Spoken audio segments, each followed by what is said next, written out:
Once again, welcome back, glorious star classes, and today we will start chapter 5. तो chapter 5 जो है आपका complex number and quadratic equation है. ठीक है, तो ये हमारा 5वां चैप्टर मैथमेटिक्स का क्लास 11 NCERT. तो इसका हम बेसिकली सबसे पहले इंट्रोडक्शन पढ़ेंगे. ठीक है, एक्सरसाइज 5.1 का, जो कि बहुत इंपॉर्टेंट है. एक्सरसाइज 5.1 को सॉल्व करने से पहले इस इंट्रोडक्शन को पढ़ना बहुत ही आवश्यक है. तो पढ़ते हैं. सबसे पहले हम लोग देखेंगे कॉम्प्लेक्स नंबर क्या होता है. ठीक है, तो कॉम्प्लेक्स नंबर मतलब समीक संख्या. ठीक है, तो कॉम्प्लेक्स नंबर को जानने से पहले हम लोग जानते हैं नंबर क्या होता है. ठीक है, जैसे संख्याएं क्या है. संख्या हमने पढ़ा था कि नंबर सिस्टम जो है रियल नंबर से शुरुआत होता है. रियल नंबर, उसके अंदर आता है rational number, irrational number, integer number, whole number और नेचुरल नंबर. ये सब सारी चीज़ें हम लोग सेट थियरी में इंट्रोडक्शन में पढ़े थे.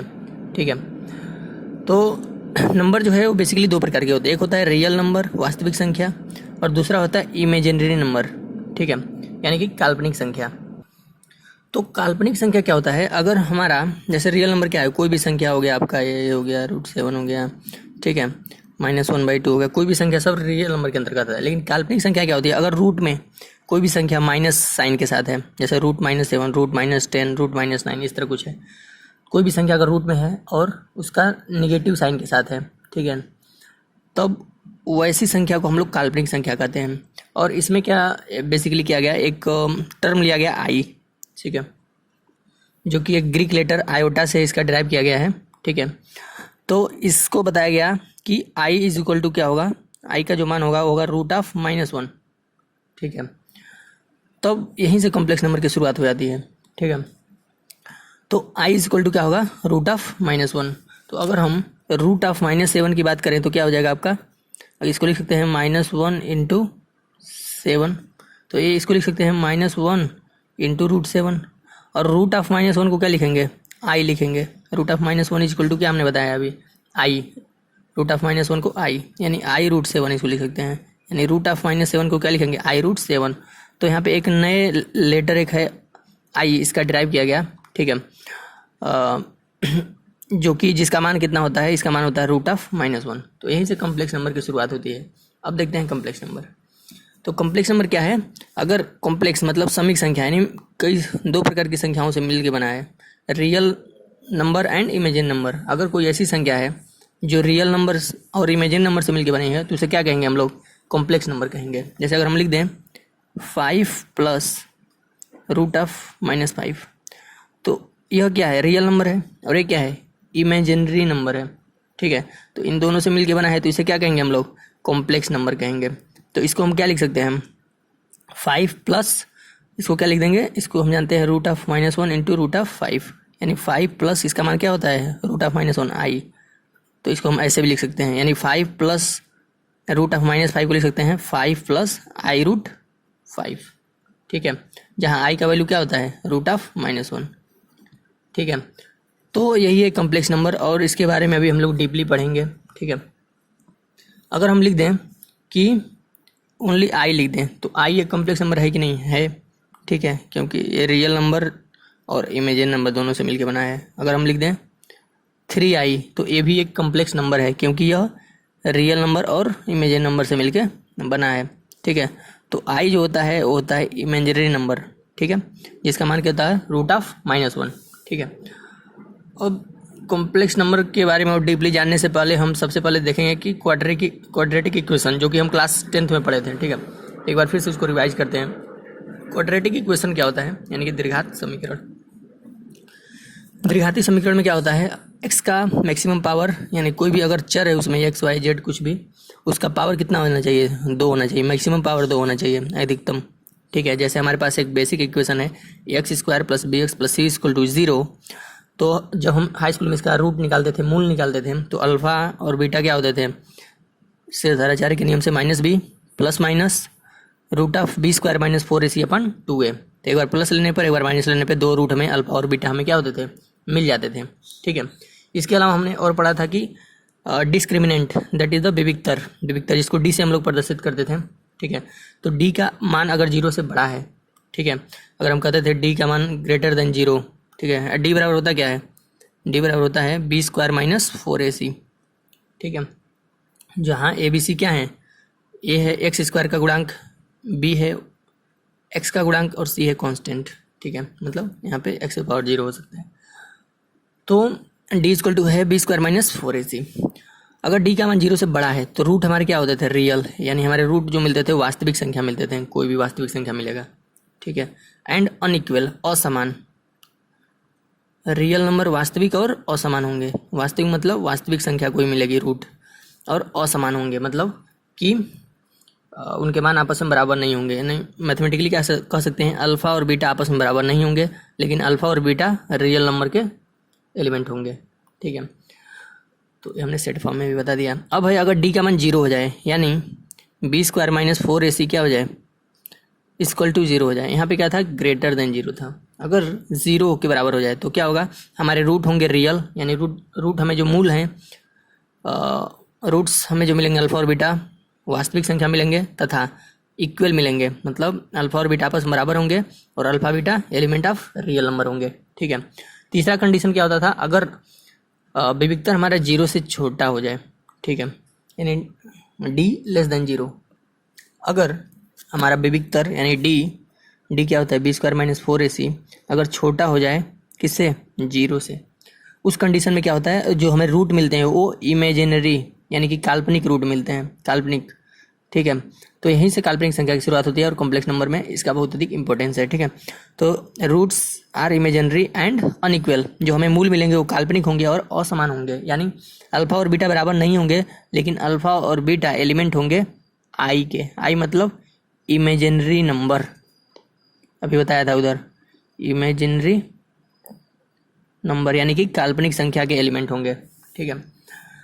तो अब देखते हैं, आपका यहाँ से अगर एक एग्जांपल लें कि x square plus 9 equal to 0, और कह रहा है कि find the root of the given equation. इस समीकरण का हमें हल ज्ञात करना है, ठीक है। सबसे पहले क्या करेंगे, समीकरण का हल ज्ञात करने के लिए, समीकरण का हल ज्ञात करना है, यानी एक्स का मान निकालना है, या अल्फ़ा बीटा के रूप में जो निकालते थे हम लोग, ठीक है। तो उस तरह से भी निकाल सकते हैं, डायरेक्ट में निकाल सकते हैं। तो x square plus 9 equal to क्या आ जाएगा, 0। तो एक्स स्क्वायर इक्वल टू क्या आ जाएगा, एक्स स्क्वायर, इसका फैक्टर तो नहीं होगा तो इधर जाएगा, तो माइनस, अगर -9 होता तो हो जाता 3 का square, minus b plus B का फार्मूला, ठीक है। यहाँ से होगा एक्स स्क्वायर इक्वल टू -9, तो एक्स इक्वल टू क्या होगा, करड़ी में -9, ठीक है। और यहाँ पे प्लस माइनस लिख सकते हैं, क्योंकि +9 का भी स्क्वायर करेंगे, अगर हम प्लस रूट 9 का स्क्वायर करेंगे तब भी -9 आएगा। अगर माइनस ऑफ इसका स्क्वायर करेंगे तब भी क्या आएगा, ओनली -9 आएगा। माइनस का स्क्वायर तो प्लस हो गया, लेकिन ये वाला -9 होगा, ठीक है। तो बेसिकली कहना क्या चाहते हैं कि अगर एक्स स्क्वायर इक्वल टू -9 है तो एक्स इक्वल टू क्या आएगा, प्लस माइनस रूट ऑफ -9। दो मूल मिलेंगे, एक होगा प्लस रूट ऑफ -9 और दूसरा माइनस रूट ऑफ -9, ठीक है। अब क्या होगा, यक्स के हमें दो मान मिले, ठीक है। यक्स इक्वल टू मिला प्लस रूट ऑफ -9 और x equal to minus root of -9। तो यह मूल कैसा है, काल्पनिक है कि वास्तविक है, तो यह मूल जो है काल्पनिक है, यानी इमेजिनरी है। क्यों, क्योंकि रूट में यहाँ पे -9 है, यहाँ पे रूट में भी क्या है, -9 है। तो इसको हम लोग कैसे निकालेंगे, हम लोग इसको इमेजिनरी नंबर बदलेंगे। यहाँ तो प्लस है तो लिखने की कोई आवश्यकता नहीं, इसको हम लिख सकते हैं रूट ऑफ -9 को -1 इंटू रूट ऑफ 9। तो -1 का मान हमने बताया था, रूट ऑफ -1 का मान आई, और रूट ऑफ 9 का मान क्या हो जाएगा, 3। तो यहाँ पे 3i हो जाएगा एक्स का मान। दूसरा क्या होगा, दूसरा मूल एक्स इक्वल टू माइनस, और इसको हम लोग बदल देंगे root of -1 into root of 9, बदल सकते हैं। अब यहाँ से क्या होगा, एक्स माइनस, इसका मान क्या है, रूट ऑफ -1 का मान हमने बताया था आई, और यहाँ से आपका रूट ऑफ 9 का मान हो जाएगा 3, यानी एक्स इक्वल टू क्या आ जाएगा, -3i। तो एक्स के दो मान मिले, एक्स इक्वल टू 3i और एक्स इक्वल टू -3i, जहाँ आई क्या है, एक काल्पनिक संख्या है जिसका मान क्या होता है, रूट ऑफ -1। तो यह काल्पनिक मूल ऐसे निकालते हैं हम लोग। हाई स्कूल में इस काल्पनिक मूल को ऐसे निकाल नहीं रहे थे, तो यहाँ पे हम लोग इंटरमीडिएट में ऐसे सीखेंगे कि काल्पनिक मूलों को भी कैसे निकाला जाता है, ठीक है। अब हम लोग आगे हमारा जो टॉपिक है वो है कॉम्प्लेक्स नंबर। तो कॉम्प्लेक्स नंबर यानी कि सम्मिक संख्या। तो कॉम्प्लेक्स नंबर हैज़ 2 पार्ट्स। सबसे पहले ये चीज़ जानना हो, कॉम्प्लेक्स नंबर के 2 भाग होते हैं, एक होता है रियल पार्ट और दूसरा होता है इमेजिनरी पार्ट, ठीक है। अगर हम यहाँ पे लिख दें 5 + 4i, तो यह एक कॉम्प्लेक्स नंबर है, और ये जो 5 है यह है रियल पार्ट। क्या है? Real part. और जो 4i है जिसके साथ i होगा वो होगा इमेजिनरी पार्ट। तो इमेजिनरी पार्ट क्या हो गया? इमेजिनरी पार्ट हो गया 4 और रियल पार्ट क्या हो गया 5। i को इमेजिनरी पार्ट नहीं कहेंगे, i के साथ जो गुणांक के रूप में है उसको हम लोग इमेजिनरी पार्ट कहेंगे। तो 4 क्या हो गया? इमेजिनरी पार्ट यानी कि काल्पनिक भाग। एक होता है वास्तविक भाग और एक होता है काल्पनिक भाग। तो जो आई के साथ नहीं होगा उसको कहेंगे वास्तविक भाग, जो आई के साथ गुणा के रूप में होगा उसको कहेंगे काल्पनिक भाग या इमेजिनरी पार्ट। ठीक है। अब कॉम्प्लेक्स नंबर को कैसे रिप्रेजेंट करते हैं, कैसे दर्शाते हैं? तो कॉम्प्लेक्स नंबर को दर्शाते हैं बाई जेड, कैपिटल जेड से। हम लोग सेट में, समुच्चय में हम लोग जेड मतलब वैसे तो इंटीजर नंबर के सेट को भी जेड से दर्शाते हैं, ठीक है, लेकिन यहाँ पे कॉम्प्लेक्स नंबर को भी जेड से लिखते हैं। ठीक है, तो उसमें कंफ्यूज नहीं होना है। जब भी ए और कॉम्प्लेक्स नंबर जो होगा उसको जेड से प्रदर्शित करेंगे तथा कॉम्प्लेक्स नंबर किस फॉर्म में होगा? वो होगा ए प्लस आई बी के फॉर्म में, जहाँ ए है रियल पार्ट और बी है इमेजिनरी पार्ट, क्योंकि बी किसके साथ मल्टीप्लाई में है? आई के साथ। ठीक है, तो z equal to a plus i b इसका स्टैंडर्ड फॉर्म है, इसी फॉर्म में लिखा जाता है। ठीक है, अब अगर हम रियल पार्ट की बात करें, रियल पार्ट को शॉर्ट में लिखेंगे आर ई। ठीक है, तो अगर रियल पार्ट इसमें क्या होगा? ए होगा, और इमेजिनरी पार्ट को आई एम से लिखेंगे, I am for imaginary part क्या होगा? बी, तो बी लिख दिया। तो इसको ऐसे भी लिखते हैं, अगर आर ई जेड लिख दिया गया है यानी जेड मतलब कॉम्प्लेक्स नंबर का आर ई मतलब उसका वास्तविक भाग यानी ए, और यहाँ पे जेड मतलब कॉम्प्लेक्स नंबर का इमेजिनरी भाग। ठीक है, real part of complex number, imaginary part of complex number. तो रियल पार्ट ए है और इमेजिनरी पार्ट क्या है? बी है। तो ऐसे लिखेंगे। अब हम लोग इसके आगे देखेंगे कुछ एग्जांपल्स। अगर दो कॉम्प्लेक्स नंबर है, एक मान लीजिए Z1 है, Z1 इक्वल टू क्या है? ए प्लस आई बी, और Z2 दूसरा कॉम्प्लेक्स नंबर, पहली समीक संख्या है ए प्लस आई बी, दूसरी समीक संख्या यानी कॉम्प्लेक्स नंबर Z2 बराबर है सी प्लस आई डी। अगर इफ मतलब यदि Z1 और Z2 बराबर होंगे, यानी Z1 और Z2 बराबर होंगे तो क्या होंगे? राइट हैंड साइड भी बराबर होंगे, यानी ए प्लस आई बी बराबर क्या होगा? C plus i d. अगर यह ऐसा है कुछ कि ये दोनों आपस में बराबर हैं तो उसका रियल पार्ट हमेशा रियल पार्ट के बराबर होगा, यानी ए इज इक्वल टू होगा सी, और इसका इमेजिनरी पार्ट यानी कि काल्पनिक भाग हमेशा काल्पनिक भाग के बराबर होगा, यानी बी बराबर होगा डी। ठीक है, तो एक कॉन्सेप्ट है, इस पे सवाल आएंगे कि अगर दो वास्तविक संख्या आपस में बराबर हैं तो उनके रियल पार्ट आपस में बराबर होंगे और उनके इमेजिनरी पार्ट भी आपस में क्या होंगे? बराबर होंगे। तो इस पर बहुत सारे क्वेश्चन एक्सरसाइज में मिलेंगे, कुछ एग्जांपल्स हम लोग यहाँ भी सॉल्व करते हैं। तो जैसे दिया है x plus i y equal to 5 plus 6 i. ठीक है, ये दोनों बराबर हैं तो हम एक्स बराबर क्या लिख देंगे? 5 रियल भाग की यहाँ पर पहले लिखेंगे वास्तविक तथा काल्पनिक भागों की तुलना करने पर। ठीक है, लिखेंगे comparing real and imaginary part of the both sides। ठीक है, इसका मतलब दोनों पक्षों के वास्तविक और काल्पनिक भावों की तुलना करने पर, comparing real and imaginary part of the both sides. तो हमने तुलना किया तो ये रियल पार्ट है, रियल पार्ट यानी x इक्वल टू 5 हो जाएगा, और इमेजिनरी पार्ट क्या है? y है, यहाँ पे क्या है? 6 यानी y इक्वल टू क्या जाएगा? 6। एक और क्वेश्चन देखते हैं इसी पे। अगर दिया है a plus i b equal to -3 plus 7 i, तो इसमें कह रहा है कि a और b का मान ज्ञात करो। तो फिर से वही लिखेंगे, पूरा लिखेंगे comparing real and imaginary part of the both side, ये जल्दी हम लिख रहे हैं लेकिन इसको अच्छे से लिखना है, ऑफ द बोथ साइड्स। तो यहाँ पे आपका रियल पार्ट ए है, इधर है -3 यानी ए इक्वल टू हो जाएगा -3, और बी इज इक्वल टू क्या हो जाएगा? बी इज इक्वल टू हो जाएगा 7। ठीक है, तो दूसरा एग्जाम्पल एक और देखते हैं। यहाँ पे दिया हुआ है x minus y plus y i equal to 7 plus 6 i. करें एक्स और वाई का मान ज्ञात करो। तो यहाँ पे क्या होगा? हम रियल भाग ए देख रहे हैं, x माइनस वाई ये पूरा रियल है। ठीक है, और जो y के साथ गुणा है वो काल्पनिक है, यानी फिर से यहाँ भी लिखेंगे कंपेयरिंग रियल एंड, आपको पूरा लिखना है imaginary part of both sides. ठीक है, ऐसे पूरा लिखना है। तो क्या होगा? x माइनस वाई बराबर क्या हो जाएगा? 7। ठीक है, और y इक्वल टू क्या हो जाएगा? 6, y बराबर 6। i का गुणांक y है, यहाँ पे i का गुणांक 6 है। यानी यहाँ से हो जाएगा y इज इक्वल टू 6।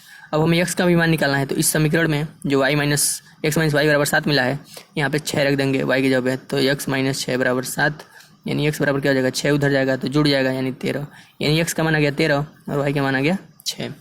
तो ये था तीसरा एग्जाम्पल। एक और एग्जाम्पल लिखते हैं, एक किताब का एग्जाम्पल है, ठीक है। दिया है यदि 4x plus i into 3x minus y is equal to 3 plus i into minus 6 then find x and y। x और y क्वेश्चन मार्क है। तो हम फिर से लिखेंगे comparing real and imaginary part of both sides, part of both side ऐसे लिख देंगे, ठीक है। तो क्या होगा, यहाँ पे 4x रियल है, यहाँ पे रियल 3 यानी 4x इक्वल क्या आएगा 3, यानी x इक्वल टू 3/4, ठीक है। अब दूसरा इसका तुलना करते हैं काल्पनिक भागों की, तो हमें क्या मिलेगा 3i माइनस वाई बराबर -6, ठीक है।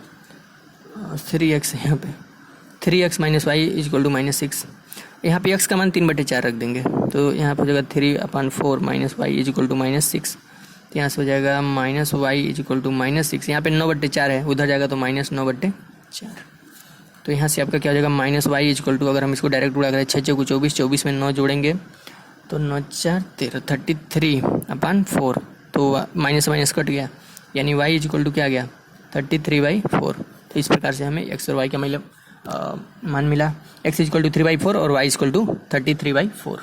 तो ये था कुछ एग्जाम्पल्स। अब देखते हैं अगला टर्म्स। अब है कुछ एल्जेब्राइक टर्म्स, जैसे समिक संख्याओं का योग, ठीक है, या एडिशन ऑफ कॉम्प्लेक्स नंबर। तो जोड़ में क्या होता है, अगर हम दो समिक संख्याओं को जोड़ें तो कौन कौन से नियम का फॉलो करते हैं, कौन कौन सा नहीं करते हैं, ठीक है। तो सबसे पहला है क्लोजर प्रॉपर्टी यानी संवरक का नियम, ठीक है। संवरक का नियम क्या होता है कि अगर हम दो कॉम्प्लेक्स नंबर को जोड़ेंगे तो एक कॉम्प्लेक्स नंबर ही मिलेगा, तो सही बात है, ये फॉलो करेगा, क्लोजर प्रॉपर्टी को फॉलो करेगा। अगर हम दो कॉम्प्लेक्स नंबर को जोड़े, मान जाइए 5 + 3i एक पहला कॉम्प्लेक्स नंबर है, इसके साथ जोड़ रहे हैं 2 + 3i, तो क्या मिलेगा, रियल पार्ट में जुड़ेगा 5 और 2 7 और 3i और 3i मिलकर 6i, यानी अगर हम दो कॉम्प्लेक्स नंबर को जोड़ें तो एक नया कॉम्प्लेक्स नंबर ही मिलेगा, ठीक है। तो संवरक का नियम फॉलो कर रहा है, यानी अगर हम Z1 और Z2 दो कॉम्प्लेक्स जोड़े तो एक नया कॉम्प्लेक्स नंबर Z ही मिलेगा, ठीक है। दूसरा नियम क्या है, कोमुटेटिव लॉ यानी कि क्रम विनिमय का नियम। अगर हम संख्याओं को बदल के जोड़ें, मतलब अगर हम क्रम बदल के जोड़ें, अगर Z1 + Z2 बराबर क्या आ जाएगा Z2 + Z1, या इसको इसमें जोड़ें या पहले बदल के जोड़े क्रम को, उसमें कोई फर्क नहीं पड़ेगा। तो ये कम्यूटेटिव लॉ को भी फॉलो करता है और क्लोजर को भी। तीसरा क्या है, एसोसिएटिव लॉ।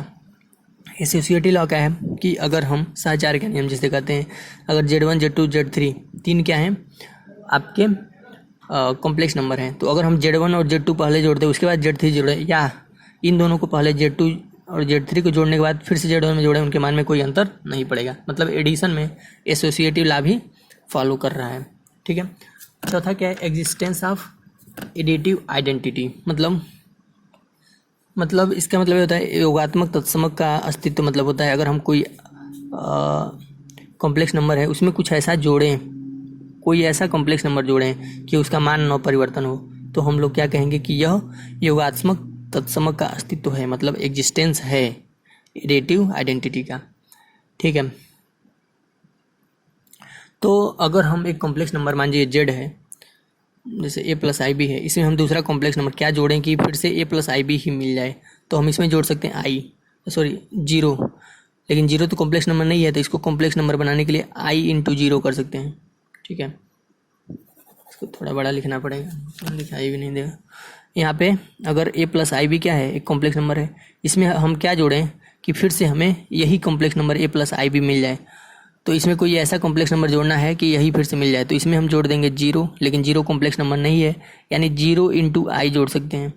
तो 0 × i क्या है, एक कॉम्प्लेक्स नंबर i यहाँ पे दिख रहा है हमें, तो ये पूरा मिलकर क्या जाए कॉम्प्लेक्स नंबर है। मतलब अगर हम इससे 0 + i जोड़ें, 0 × i जोड़ें, तो हमें फिर से वही कॉम्प्लेक्स नंबर मिल जा रहा है, मतलब योगात्मक तत्समक का अस्तित्व है, ठीक है। तो अगर किसी भी कॉम्प्लेक्स नंबर में अगर हम लोग ऐसा जोड़ें तो फिर से वही कॉम्प्लेक्स नंबर मिल जाएगा, ठीक है। अगला है एग्जिस्टेंस ऑफ एडिटिव इन्वर्स।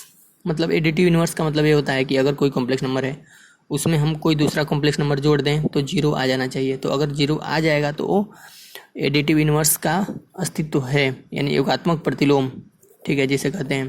तो क्या जोड़ें कि जीरो हो जाए। तो अगर हम जेड में माइनस जेड जोड़ दें तो उसका मान क्या हो जाएगा, जीरो हो जाएगा। तो ये आपका एग्जिस्टेंस ऑफ एडिटिव इनवर्स यानी योगात्मक प्रतिलोम का नियम भी फॉलो करता है। तो ये सारे नियम को फॉलो करता है एडिशन में। अब देखते हैं सब्सट्रैक्शन में, यानी कि घटाने में कॉम्प्लेक्स नंबर क्या क्या नियम फॉलो करता है। तो सबसे पहला है कि क्लोजर प्रॉपर्टी। क्लोजर यानी कि वही संवर्ग का नियम कि अगर Z1 माइनस Z2 करें तो फिर से कॉम्प्लेक्स नंबर ही मिलेगा। दो संख्याओं को, दो कॉम्प्लेक्स नंबर को जोड़ देते हैं तो कॉम्प्लेक्स नंबर मिल जाता है, अगर घटाएंगे भी तब भी कॉम्प्लेक्स नंबर ही मिलेगा, ठीक है। तो एक क्लोजर का फॉलो कर रहा है संवर्ग का नियम। दूसरा है कम्यूटेटिव लॉ कि मतलब अगर क्रम बदल के करें तो क्या उनका मान बराबर होगा, तो नहीं होगा। अगर हम Z1 में से Z2 घटाएं और Z2 में से Z1 घटाएं तो उनके मान आपस में बराबर नहीं होंगे, इसीलिए यहाँ पे नॉट इक्वल टू लिखा गया है। तो ये कम्यूटेटिव लॉ को फॉलो नहीं करता, यानी कि क्रम विनिमय के नियम को फॉलो नहीं करता। क्रम बदल के घटाएंगे तो उनके मान में अंतर आ जाएगा, ठीक है। तीसरा एसोसिएटिव लॉ। एसोसिएटिव लॉ क्या होता है कि अगर हम Z1 में से Z2 घटाएं फिर से Z3 तो ये बराबर नहीं होगा अगर हम इन दोनों को पहले घटाएं उसके बाद इसमें से घटाएं, ठीक है।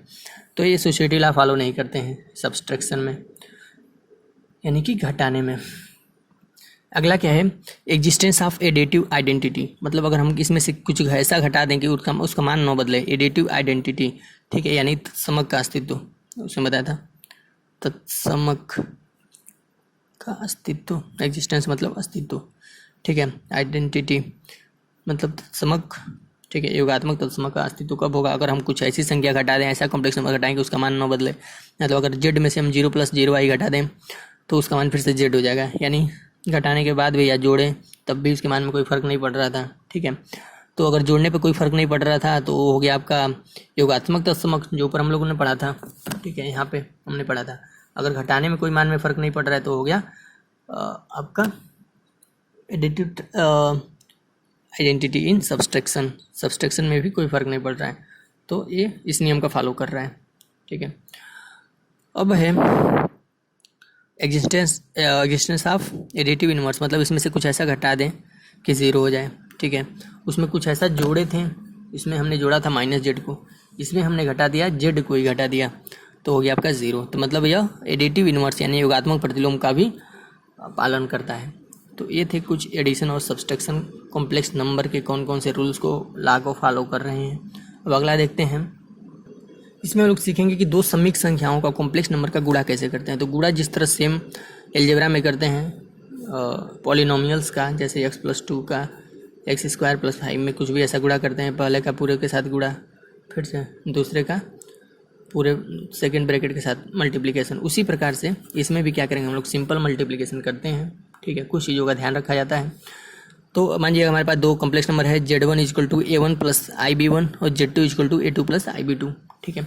तो Z1 × Z2 हमने कर दिया, गुणा कर रहे हैं, तो पहला ब्रैकेट और दूसरा ब्रैकेट। तो A1 का गुणा पूरे के साथ तो हो जाएगा A1 A2, फिर से I × A1 B2, I का मैंने हमने A1 का सब में गुणा कर दिया, फिर से इसका गुणा सब में कर दिया, ठीक है। अब क्या करेंगे, यहाँ से आपका ये आ गया, फिर से I वाले जो हैं दोनों, इसमें से I कॉमन ले लेंगे तो क्या बचेगा, A1 B2 + A2 B1, और यहाँ पे I² × B1 B2 था, तो I² का मान क्या हो जाएगा, यहाँ पे इसका गुणा हमने इसके साथ किया था, तो I मिलके I² और B1 B2 यहाँ पे। तो I² का मान हम जानते हैं क्या होता है, I² का मान -1 होता है। हाँ, इस चीज़ को पहले बताना पड़ेगा। हमने बताया था कि I का मान क्या होता है, √(-1). दोनों पक्षों का वर्ग कर देंगे तो I² का मान क्या हो जाएगा, दोनों पक्षों का वर्ग करते हैं तो I² का मान हो जाएगा, रूट हट जाएगा यहाँ से, तो रूट हटेगा तो बचेगा -1, यानी I² का मान क्या होगा, -1, ठीक है। तो यहाँ पे अगर I का मान √(-1) है, करड़ी में -1 है, तो I² का मान कितना होगा, -1 होगा। तो -1 से गुणा करेंगे, यहाँ पे देखिए I² का मान -1, क्योंकि I का मान होता है √(-1), तो I² का मान क्या होगा, -1। तो यहाँ पे -1 से गुणा करेंगे तो -B1 B2, यानी इस प्रकार से इसका मल्टीप्लिकेशन इस क्रम में करेंगे। तो वो बहुत सारे मल्टीप्लिकेशन करने के क्वेश्चंस आपके एक्सरसाइज में मिलेंगे, ठीक है। यानी हमारा गुणा करने के बाद क्या आएगा, A1 A2 माइनस, इसको पहले लिख दिया गया -B1 B2 + I × A1 B2 + A2 B1। तो ये आपका है पूरा इमेजिनरी पार्ट और ये है रियल पार्ट, ठीक है। तो ऐसे मिलेंगे, इसको याद करने की आवश्यकता नहीं है, ठीक है। बस समझना है कि कैसे गुणा कर रहे थे, इसका यूज़ हम लोग करेंगे गुणा करने में एक्सरसाइज में।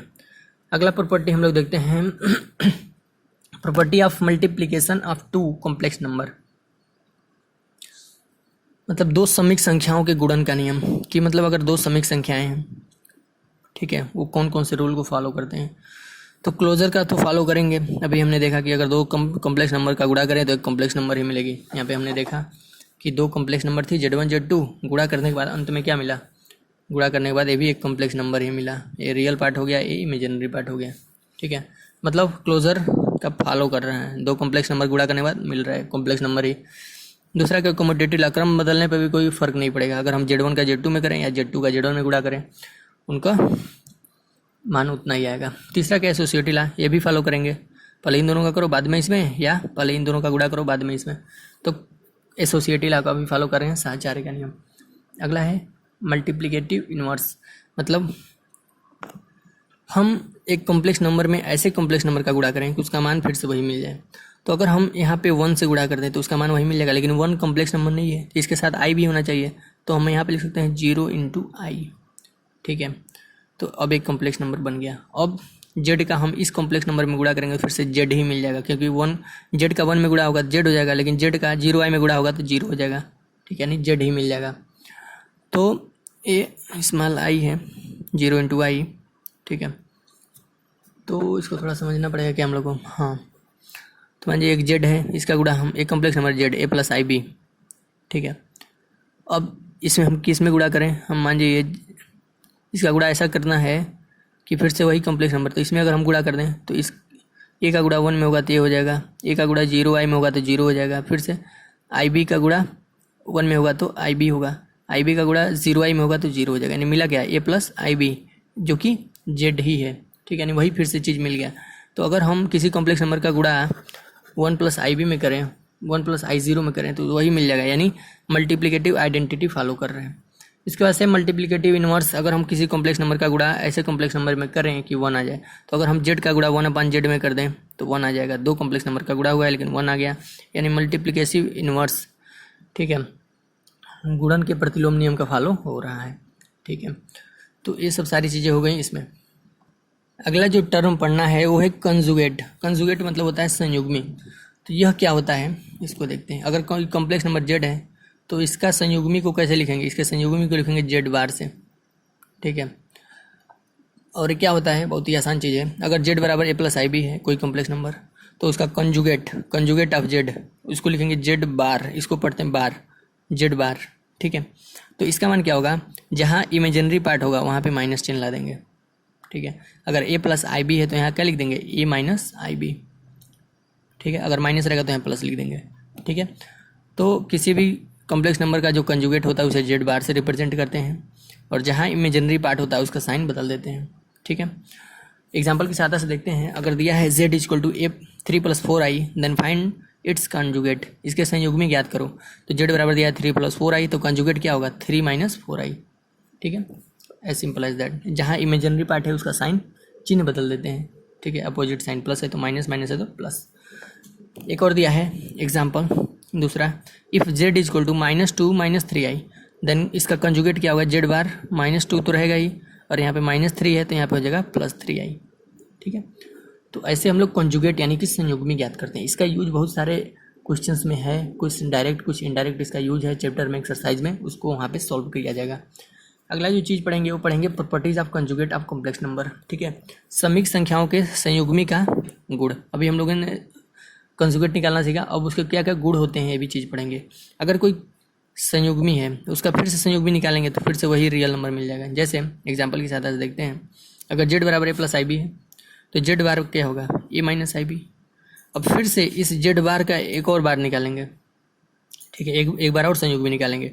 तो ये माइनस था, फिर से क्या बन जाएगा, ये ib, मतलब पहले a था, फिर से हमने इसका संयुग्मी निकाला z बार, तो a - ib बना। फिर से इसका एक और निकाल दिया, यानी इसके बार पे एक और बार, ठीक है, यानी संयुग्मी का संयुग्मी निकाल रहे हैं। तो फिर से क्या हो जाएगा, इसका संयुग्मी निकाल रहे हैं, तो ये फिर से माइनस था तो प्लस, यानी फिर से ही हमें क्या मिल गया, z मिल गया। तो मतलब यानी z बार का फिर से बार निकालेंगे तो वही कॉम्प्लेक्स नंबर मिल जाएगा। तो ये पहला हो गया। दूसरा कौन सा गुण है इसका, अगर हम एक कॉम्प्लेक्स नंबर है उसमें उसका संयुग्मी जोड़ेंगे तो 2 रियल नंबर मिल जाएंगे, 2 रियल z मिल जाएंगे। रियल z मतलब रियल पार्ट मिलेंगे जेड के, हमने बताया था शुरू में, ठीक है, कि आर ई जेड मतलब real part of Z, complex number का रियल भाग मिलेगा 2 बार, ठीक है। एग्जाम्पल के साथ देखेंगे पहले इस चीज़ को, फिर से इस चीज़ को। अगर z equal to a plus i b है देन जेड बार क्या होगा, a minus i b obviously, ठीक है। इसका conjugate a minus i b होगा। अगर हम दोनों को जोड़ के देखते हैं ए प्लस आई बी और ए माइनस आई बी, तो माइनस आई बी से माइनस आई बी कटेगा, तो आई ए और ए मिलके 2a, तो 2a क्या है, 2 तो 2 लिख दिया हमने। ये क्या है, रियल पार्ट ऑफ जेड, तो इसको लिख सकते हैं रियल पार्ट ऑफ जेड, तो यानी मिलेगा 2a और 2 को लिख देंगे और ये क्या है, रियल पार्ट ऑफ जेड, ठीक है। तो जेड और जेड बार को जोड़ेंगे तो हमें 2a मिलेगा, रियल वास्तविक संख्या मिलेगी जिसे हम कहेंगे real part of Z 2 times, ठीक है। अब जेड माइनस जेड बार कहेंगे तो i into 2 imaginary part of Z, काल्पनिक भाग मिलेंगे। जेड माइनस जेड बार करते हैं, ये हो गया आपका जेड और माइनस हो गया जेड बार का मान क्या है, ए माइनस आई बी, तो यहाँ से आपका क्या हो जाएगा, यहाँ से हो जाएगा ए प्लस आई बी, माइनस के अंदर गुणा करेंगे, minus A minus minus plus i B, तो ए से ए कटा, माइनस आई बी और आई बी मिल के 2IB होगा, तो ये आपका क्या हो जाएगा, आई को हमने पहले लिख दिया और 2 भी क्या है, इमेजिनरी भाग है, तो लिख सकते हैं 2 इमेजिनरी ऑफ जेड, यानी i into 2 imaginary part of Z, यही चीज़, ठीक है। तो यह चीज़ें बता रही हैं, इसको वैसे भी सॉल्व किया जा सकता है, बहुत इसको याद करने की आवश्यकता नहीं है, बस देखना है समझना है, ठीक है। इफ़ तीसरा कंडीशन दिया, अगर जेड बराबर जेड बार है then z is a real number, मतलब अगर जेड हमारा ए प्लस आई बी है और वो बराबर हो गया ए माइनस आई बी के, तो जेड क्या है, कहीं ना कहीं रियल नंबर है, ठीक है, क्योंकि हमारा जेड क्या होगा, रियल नंबर होगा। रियल नंबर ही आपस में बराबर हो सकते हैं, ठीक है। इमेजिन नंबर अगर मतलब उसका इमेजिन नंबर का आप फिर से बाहर लेंगे तो बराबर नहीं हो सकते हैं, ठीक है। कहीं ना कहीं ये वाला भाग होगा 0 होगा, ठीक है, वो केवल रियल नंबर होगा, ठीक है। इमेजिन नंबर के कंजुगेट आपस में बराबर नहीं, मतलब कॉम्प्लेक्स नंबर के कंजुगेट आपस में बराबर होंगे तो वो कहीं ना कहीं कॉम्प्लेक्स नंबर है, कोई ना कहीं वो रियल नंबर है। जैसे ए प्लस 0i रहेगा और इसका कंजुगेट क्या होगा, ए माइनस 0i, तभी वो आपस में क्या होंगे, बराबर होंगे, तो यानी यह पूरी तरह से क्या है, एक रियल नंबर है। ये तो पूरा 0 हो गया, तो ये रियल नंबर है, ठीक है। तो कहने का तात्पर्य है कि अगर जेड बराबर जेड बार है, अगर किसी समिक संख्या का कंजुगेट उसके बराबर है तो वह समिक संख्या कैसी होगी, रियल नंबर होगी, उसमें इमेजिनरी भाग नहीं होंगे, 0i के रूप में होंगे, जो कि इमेजिनरी पार्ट नहीं है, बस उसे दर्शाया जाता है ऐसे, ठीक है। अगला इसका रूल देखते हैं। अगला क्या है, अगर z plus z bar is equal to 0 then z is an imaginary number, then z is an imaginary number. अब जेड क्या है यहाँ पे, एक इमेजिनरी नंबर यानी कि काल्पनिक संख्या है, ठीक है। अगर z plus z bar equal to 0 आएगा तो काल्पनिक संख्या होगा तभी 0 हो सकता है, ठीक है। अगर जेड बराबर क्या है, जेड क्या है, कोई कॉम्प्लेक्स नंबर है ए प्लस आई बी, उसका जेड बार क्या होगा, a minus i B. Example से देखते हैं, तो दोनों का योगफल अगर 0 हो रहा है, ठीक है, तो योगफल 0 तभी होगा जब रियल नंबर क्या हो जाए, रियल नंबर उनके आपस में क्या रहे, रियल नंबर उसका 0 रहे, मतलब जेड केवल एक इमेजिनरी नंबर होगा, वास्तविक नंबर नहीं होगा। यहाँ का जो पार्ट होगा वो क्या होगा, 0। ये तभी संभव होगा जब ए की जगह पे हमें 0 रहे, ठीक है। अगर ए plus i B plus A minus i B 0 तभी होगा, ठीक है, अगर ए की जगह पे हम 0 रखेंगे, क्योंकि ये दोनों तो कट ही आ रहे हैं, 0 ही गए, मतलब ये दो कट ही आ रहे हैं, लेकिन ए और ए मिलके 0 तभी होंगे जब ये दोनों 0 रहें, ठीक है। यानी ऐसे कंडीशन में जो हमारे जेड होगा वो केवल इमेजिनरी पार्ट होगा, रियल पार्ट क्या होंगे, ये 0 होंगे, ठीक है। कहने का तात्पर्य ऐसा था। पांचवा कंडीशन क्या कर रहा है कि अगर जेड इंटू जेड बार है तो ये क्या बन जाता है, रियल पार्ट ऑफ जेड का square plus imaginary part of z का स्क्वायर, ठीक है। रियल जो पार्ट है उसका स्क्वायर प्लस इमेजिनरी पार्ट का स्क्वायर।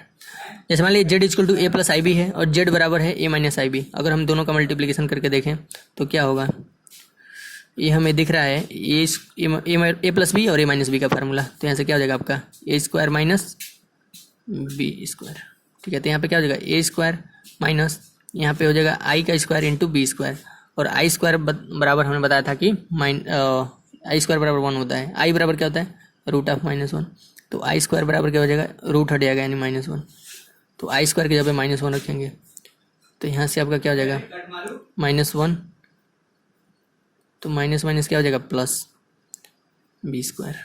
ठीक है, तो मतलब यहाँ से क्या आ गया आपका z इंटू जेड बार आ गया a² प्लस b², और a² क्या है, ये क्या है real of z, complex number का रियल भाग, और b क्या है इमेजिनरी भाग, तो लिख देंगे इमेजिनरी ऑफ z। तो ये है रियल भाग का स्क्वायर और प्लस इमेजिनरी भाग का स्क्वायर, वही चीज़ बताना चाह रहा था इस लाइन के माध्यम से। अगला क्या है कि अगर दो कॉम्प्लेक्स नंबर है, अगर z1 अपन z2 होल पे बार है, पूरे पे बार है, तो ये हो जाएगा z1 पे बार बट्टे z2 पे बार। ठीक है, ये डायरेक्ट है, इसका यूज होगा क्वेश्चंस में। अगला है z1 इंटू z2, दोनों पे बार इस तरह है, तो अलग अलग भी दोनों पे उनका संयुग्मी अलग अलग है, यानी बार जहाँ भी बोले यानी संयुग्मी है, तो z1 का संयुग्मी इंटू z2 का संयुग्मी। ठीक है, या कंजुगेट, दोनों चीज़ें की है। अगर z1 प्लस z2 दोनों पे बार है तो इसको अलग अलग लिख सकते हैं, z1 पे बार प्लस z2 पे बार। ठीक है, अगर माइनस है तो इसको भी z1 पे बार यानी z1 का संयुग्मी माइनस z2 का संयुग्मी, कंजुगेट बार, जो भी बोले सब चीज़ें की। अगला है पावर ऑफ z, यानी sorry power of i, i को बोलते हैं आयोटा। आयोटा एक ग्रीक वर्ड है, ठीक है, जो इंट्रोड्यूस किया गया कॉम्प्लेक्स नंबर, जब हम लोग पढ़ना शुरू किए उस समय इसको इंट्रोड्यूस किया गया और बताया गया कि आई का जो मान होगा वो होगा √(-1). यह काल्पनिक संख्याओं को डिफाइन करने के लिए इसका खोज किया गया मैथमेटिशियन के द्वारा। ठीक है, तो देखते हैं इसका आई के घात, अलग अलग घातों का मान क्या होता है। जैसे मैंने बताया था कि आई का जो मान होता है √(-1) होता है, √(-1), तो आई स्क्वायर का मान क्या हो जाएगा -1 हो जाएगा, रूट हट जाएगा, दोनों पक्षों को कवर कर दिया। आई क्यूब का मान क्या होगा, आई क्यूब को लिख सकते हैं i² इंटू आई, आई स्क्वायर का मान है -1, तो यहाँ पे -1 रख दिया, यानी आई क्यूब का मान क्या हो जाएगा -i। ठीक है, तीसरा आई पे पावर 4 का मान क्या होगा, आई के पावर 4 को लिख सकते हैं आई स्क्वायर का स्क्वायर, और आई स्क्वायर का मान क्या है, आई स्क्वायर का मान है -1, यानी -1 का स्क्वायर, यानी -1 इंटू -1 +1, यानी आई पे पावर 4 का मान क्या हो जाएगा 1। यानी हमें तीन चीज़ों का ध्यान रखना है, आई का मान √(-1), आई स्क्वायर का मान -1, और आई क्यूब का मान -i, और आई पे पावर 4 का मान 1। ठीक है, तो ये थे आई के कुछ पावर, और भी बहुत सारे पावर्स निकाले जाएंगे। जैसे मान लीजिए हमको दे देगा आई पे पावर 100 का निकालो, तो इसको हम लोग कैसे तोड़ देंगे, 4 पे पावर 25। ठीक है, ऐसे, और आई पे पावर 4 का मान क्या होता है 1 होता है, इसे पावर 25, तो 1 पे कितना यू घात लगा उसका मान 1 ही होगा। इसी तरह से और भी सारी चीज़ें इस तरह देगा। जैसे एक और क्वेश्चन मान एग्जाम्पल हम बता रहे हैं, एक और एग्जाम्पल दे दिया आपको कि आई पे पावर 105, तो इसको हम लोग दो भागों में लिखेंगे कि आई पे पावर 4 पे 25, 25 को 100, 5 पावर बचा, तो आई पे पावर 4 इंटू आई, ऐसे लिख सकते हैं। तो इसका मान तो हमें अभी बताइए 1 आ गया, और आई पावर 4 का मान भी 1 होता है, इंटू आई बच गया, यानी इतने बड़े पावर को भी हमने तोड़ के छोटा कर दिया, और यहाँ पे आंसर आ गया आई। ठीक है, और भी बहुत सारे ऐसे क्वेश्चंस मिलेंगे एक्सरसाइज में, उसको वहाँ पे हम लोग सॉल्व किया जाएगा। अगला टर्म देखते हैं। अगला जो टर्म है वो है modulus of a complex number, समीक संख्याओं का मापांक। ठीक है, तो मॉडुलस कैसे निकालते हैं, मॉडुलस मतलब होता है मापांक, कैसे निकालते हैं।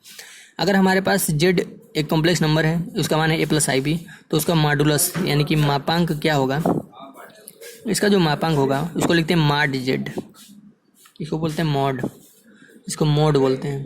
ठीक है, और इसको हम लोग बोलते थे बार, जहाँ बार है उसका मतलब है कंजुगेट संयुग्मी, जहाँ पे मॉड है वहाँ पे इसका मतलब है मापांक। ठीक है, यानी कि मॉडुलस, ऐसा कुछ लिख देंगे। ठीक है, तो यहाँ पे आपका हो जाएगा z bar is equal to root of क्या, जो रियल पार्ट है उसका स्क्वायर प्लस जो इमेजिनरी पार्ट है उसका स्क्वायर। मतलब मॉड z बराबर बेसिकली क्या होता है, करड़ी में a का स्क्वायर प्लस b का स्क्वायर, जहाँ a है रियल भाग का और b है इमेजिनरी भाग।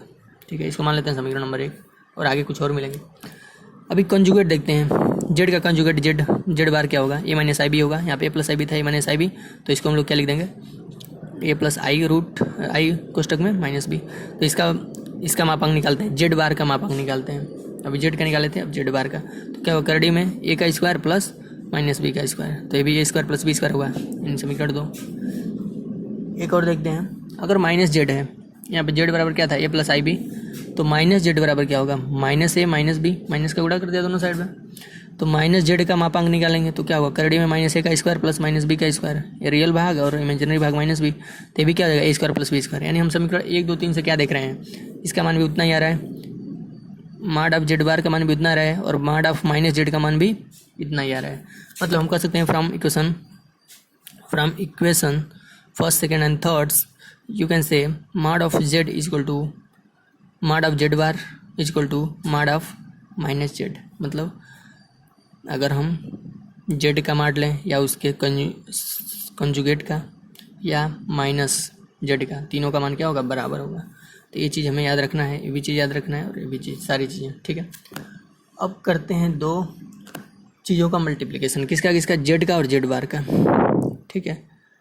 जेड और जेड बार का तो क्या होगा, इनके मापांकों का मल्टीप्लिकेशन, माड ऑफ जेड और माड ऑफ जेड बार का मल्टीप्लिकेशन करेंगे तो माड ऑफ जेड भी उतना ही आया था, माड ऑफ जेड बार भी उतना ही आया था, दोनों का मापांक उतना ही आया था। दोनों का गुणा करेंगे क्या हो जाएगा, करड़ी हट जाएगा या नहीं हटाएं, हम इसको लिख सकते हैं Z into Z bar, Z into Z bar क्या मिलेगा, root of A plus B का whole square, root of A plus B का स्क्वायर, यानी under root A plus B का होल स्क्वायर, और root of under root A plus B का whole square क्या है, माड ऑफ जेड है, यानी जेड इंटू जेड बार जो होगा माड ऑफ जेड का होल स्क्वायर होगा, ठीक है। तो ये याद करने की चीज़ नहीं है, सही बेसिक चीज़ है, बस ऐसा ही है, ठीक है। यानी जेड इंटू जेड बार क्या आ गया, इसी चीज़ को यहाँ लिखा गया है कुछ फार्मूलों में, जेड इंटू जेड बार होगा तो आपका हो जाएगा माड ऑफ जेड का होल स्क्वायर, ठीक है। अगर ऐसे इसको लिखना है, इन दोनों का मापांकों का गुणा उनके कॉम्प्लेक्स नंबर के मापांक के स्क्वायर के बराबर होगा। अगला जो है आपका वो है कि अगर ये चीज़ जो हम लोगों ने अभी सिद्ध किया था ऊपर कि माड ऑफ जेड बार, ठीक है, और माड ऑफ माइनस जेड, तीनों का मान बराबर होता है, किसके बराबर होता है, उनके रियल और इमेजिनरी पार्ट के गुणांकों के वर्गों के योगफल के अंडर रूट के, ठीक है। अगला है अगर ऐसा कुछ है, होल का माड है, जेड वन अपा जेड टू होल का माड किसके बराबर होगा, जेड वन का माड बट्टे जेड टू का माड, ठीक है। यहाँ पे ऐसा कुछ है, उनके गुणनफल का मॉडुलस बराबर पहले का मॉडुलस इंटू दूसरे का मॉडुलस, और इसमें क्या होगा, Z one plus Z two whole का स्क्वायर माड का होल का स्क्वायर है, तो Z one mod of Z one का square plus mod of Z two का square plus 2 real Z one into Z two bar. तो question में use होगा, इसको डायरेक्ट वहाँ पर लगाया जाएगा, ठीक है। हम इसको बहुत अधिक डीपली देखने की आवश्यकता नहीं, बस ऐसे ही इसको लिख लेना एक बार, ठीक है। अगला जो चीज़ है, अगला है अगर मॉड ऑफ जेड किसी कॉम्प्लेक्स नंबर का मापांक 0 हो गया, तो यानी ए भी 0 था और बी भी 0 था, तभी वो 0 हो सकता है। एग्जाम्पल के साथ देखते हैं, अगर जेड इज इक्वल टू है ए प्लस आई बी और मॉड ऑफ जेड क्या होगा, करड़ी में ए स्क्वायर प्लस बी स्क्वायर होगा, और एक और है 0 होना चाहिए, तो 0 तभी होगा जब ए भी 0 हो और बी भी 0 हो। यानी यहाँ से आपका क्या हो जाएगा कि ए इज इक्वल टू 0 और बी इज इक्वल टू 0, ठीक है। अगर दोनों संख्याएं 0 रहेंगी तभी जाकर उनके मापांक का मान यानी मॉडुलस का मान क्या होगा, 0 होगा।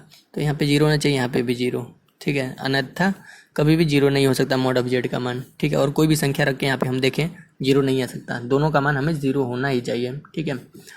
तो रियल पार्ट जो ए है वो भी 0 होना चाहिए, इमेजिनरी भाग भी 0 होना चाहिए, ठीक है। मतलब 0 प्लस 0 आई का मान ही इसका मापांक ही केवल 0 हो सकता है, बाकी अन्य किसी का मापांक 0 नहीं हो सकता, ठीक है। अब कुछ और छोटे मोटे टर्म है, अगर z one plus Z two का होल स्क्वायर करें तो एकदम सिंपल, जिस तरह अलजेब्रा में फार्मूला होता है उसी तरह same to same complex number का भी आपका उसी रूप में इसको एक्सपेंड किया जाता है। Z one plus Z two का होल स्क्वायर है तो जेड वन का स्क्वायर प्लस जेड टू का square plus 2 z one minus z two का होल स्क्वायर क्या होगा, जेड वन का स्क्वायर प्लस जेड टू का स्क्वायर माइनस 2 जेड टू। इसी प्रकार से जेड वन का स्क्वायर माइनस जेड टू का स्क्वायर, तो एक कोष्टक में z one minus z two, दूसरे ब्रैकेट में z one plus Z two. तो ये थे कुछ बेसिक फार्मूले इस पूरे वीडियो लेक्चर में, कुछ टर्म्स कुछ रूल्स और कंडीशंस जिसकी सहायता से हम लोगों ने पूरा इसमें सारी चीज़ें देखा, ठीक है। तो इसका यूज हम लोग एक्सरसाइज में करेंगे और इसको पूरा हम लोग देखेंगे। इस वीडियो लेक्चर को बहुत ही ध्यान से देखना चाहिए, इंट्रोडक्शन का वीडियो लेक्चर है जिसको समझे ना बहुत ही आवश्यक है, तभी हम एक्सरसाइज अच्छे तरीके से सॉल्व कर पाएंगे, ठीक है। तो इस वीडियो लेक्चर में बस इतना ही। अब हम लोग मिलते हैं अगले वीडियो लेक्चर में एक्सरसाइज 5.1 के साथ। तब तक के लिए इस वीडियो को वॉच करेंगे और लिखेंगे, समझेंगे।